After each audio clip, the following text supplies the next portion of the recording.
ফারুক হাসান, একটু আপনার কাছে জানতে চাই, শ্রম উপদেষ্টা আজকে বলেছেন আমরা যখন ২০২৪ সালের ৮ আগস্ট দায়িত্বে আসি তখন তো আমাদের কেউ ম্যান্ডেট দেয়নি যে ১, ১.৫ বা ২ বছরের মাথায় নির্বাচন দিতে হবে, কেউ বলেনি যে নির্বাচন করতে হবে এত তারিখের মধ্যে, বরং আমরাই বললাম যে নির্বাচন হবে।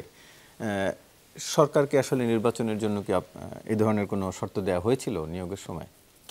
আসলে দেখেন, এই সরকারকে আসলে আমি মাঝে মাঝে বলি এটা মানে ওয়াটার গভর্নমেন্ট আর কি, মানে পানির মতো একটা সরকার।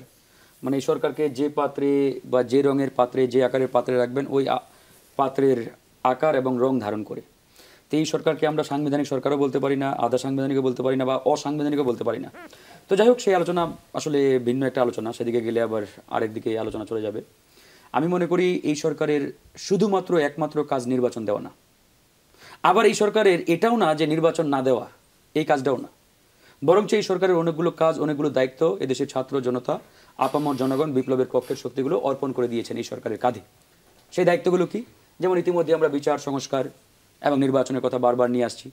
প্রত্যেকটা ধরেন যে আপনার স্টেপের কিন্তু কার্যক্রম ইতিমধ্যে শুরু হয়েছে। বিচারের কথাই যদি বলি, হ্যাঁ, জনগণের প্রত্যাশিত বা কাঙ্ক্ষিত আসলে অগ্রগতি না হলেও বিচারিক কার্যক্রম ইতিমধ্যে শুরু হয়েছে। দু একটি রায়ও ইতিমধ্যে আমাদের মহামান্য আদালত ঘোষণা করেছেন। তার মানে এটার একটা অগ্রগতি আমরা ইতিমধ্যে পেয়েছি। সংস্কারের বিষয়ে যদি বলেন, এটারও কিছুটা অগ্রগতি আমরা ইতিমধ্যে পেয়েছি, যেটা হচ্ছে আমরা গণভোটের মাধ্যমে এই সংস্কার প্রক্রিয়ার ঐক্যমতের বিষয়গুলোকে আমরা বাস্তবায়ন করব। এবার আসে নির্বাচনের কথা। নির্বাচন তো অবশ্যই সরকারকে দিতে হবে। এই সরকার তো এমন না যে কিয়ামত পর্যন্ত ক্ষমতায় থাকবে। তার মানে সরকার নির্বাচন দেবে, তবে কবে দেবে, কখন দেবে, এই প্রশ্নটা আপনি করতে পারতেন বা করতে পারেন। টাইম ফ্রেম নিয়ে ধরেন যে এই সরকারের কোনো ধরাবাঁধা কোনো নিয়ম নেই, বা ধরাবাঁধা কোনো নিয়মের বেড়াজালে এই সরকারকে আমরা ফেলতে পারি না। আমরা যেটি বলেছি যে একটা নির্বাচন শুধুমাত্র এই সরকার দিলেই হবে না। নির্বাচন বাংলাদেশের ইতিহাসে 12টা আমরা পেয়েছি খাতা কলমে, বাট প্রত্যেকটা নির্বাচন নিয়ে আমাদের যদি বাট কিন্তু প্রশ্নবোধক চিহ্ন রয়েছে। তো আগামী নির্বাচন আমরা যদি বাট কিন্তু এরকম আসলে প্রশ্নবোধক চিহ্ন দেখতে চাই না। এই নির্বাচনটা অবশ্যই অবাধ, সুষ্ঠু, গ্রহণযোগ্য, আন্তর্জাতিকভাবে স্বীকৃত হতে হবে। এই নির্বাচনে যাতে প্রত্যেকটি প্রার্থী নির্ভয়ে নির্বিঘ্নে ক্যাম্পেইন করতে পারে। যে উদাহরণটা কিছুক্ষণ আগেই দিলেন, তাদের পার্টির জেনারেল সেক্রেটারি, সাধারণ সম্পাদক তার নির্বাচনী এলাকায় হেনস্থার শিকার হয়েছেন, বাধাপ্রাপ্ত হয়েছেন। এটা কিন্তু একটা অবাধ, সুষ্ঠু, নিরপেক্ষ নির্বাচনের আলামত নয়। সুতরাং এই ঘটনাটা প্রমাণ করে অন্য জোটে আপনারা তো বিএনপির গুড বুকে আছেন। না, আমরা বিএনপির গুড বুক ব্যাড বুক আসলে আমরা কোনোটাতেই নেই, বা আমরা কারো ব্যাড বুক গুড বুকে থাকতেও চাই না। আমরা গণ অধিকার পরিষদ, আমরা জনগণের বুকে আসলে থাকতে চাই। জনগণের সেই বুকটা ব্যাড না গুড সেটা নিয়ে আপনি প্রশ্ন করতে পারেন। আমরা আসলে কোনো দলের ওই গুড বুক ব্যাড বুকে থাকতে চাই না।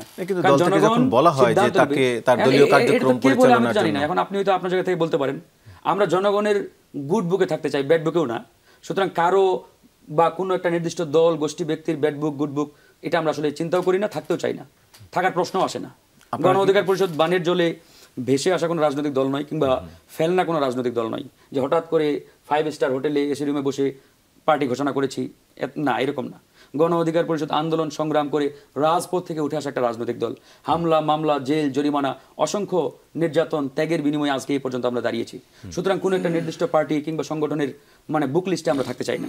আমাদের পরিষ্কার বক্তব্য, আমরা জনগণের বুক লিস্টে থাকতে চাই। ভালো বাধার মুখে পড়ছেন না। এবার আসি ভাই, আমি তো একা মানে গণতন্ত্রের মূল কম্পোনেন্টের মধ্যে, মানে আমি তো সবকিছু না।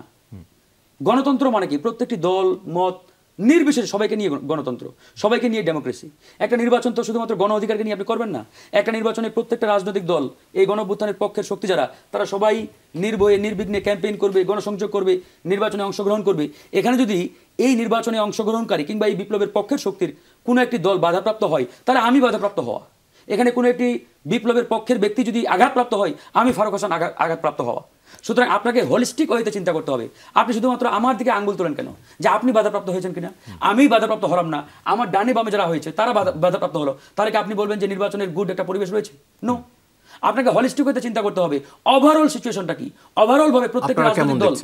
না, আমি এটাই বলছি আপনাকে যে এখন পর্যন্ত ধরেন যে আমি সিনারিটা একবারে খারাপ যদি নাও বলি, ওভারঅল সিনারিওটা কেমন দেখছেন? ওভারঅল সিনারিটা রাজনীতির ময়দানে রাজনৈতিক দলগুলোর মধ্যে যে একটা সম্পর্ক, এই সম্পর্কটা একবারেই যে খারাপ তা বলবো না।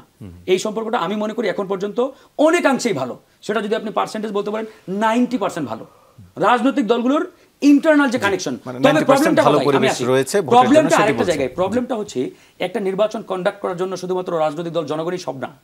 এখানে নির্বাচন কমিশন, আইন শৃঙ্খলা বাহিনী, পুলিশ, প্রশাসন, আনসার এবং আরো দেশি বিদেশি নানান যে স্টেকগুলো রয়েছে সকলের সম্মিলিত প্রচেষ্টার মাধ্যমে কিন্তু একটা অবাধ, সুষ্ঠু, সম্মিলিত গ্রহণযোগ্য প্রচেষ্টার নির্বাচন। ফলাফলটাই তো ভালো বা খারাপ হয়। আপনি বলছেন 90% ভালো পরিবেশ ওভারঅল রয়েছে। যে আপনার স্টেকগুলো যারা নির্বাচন কন্ডাক্ট করে তাদের অ্যাক্টিভিটিগুলো কি কি বা তাদের অ্যাক্টিভিটিগুলো এখন পর্যন্ত কতটুকু আসলে জনগণের কাছে মানে তারা আস্থায় নিতে পেরেছেন বা জনগণকে সেই নিশ্চয়তা দিতে পেরেছেন। এখন পুলিশের কথাই যদি বলি, পুলিশ কি এখন পর্যন্ত শতভাগ এই নিশ্চয়তা জনগণকে দিতে পেরেছে যে আগামী নির্বাচন অবাধ সুষ্ঠু করার জন্য পুলিশ বলছে যে তারা প্রস্তুত নির্বাচন বলছে তো করতে পারে। সরকার তো দিনে 3 বার না 4 বার পর্যন্ত বলছে।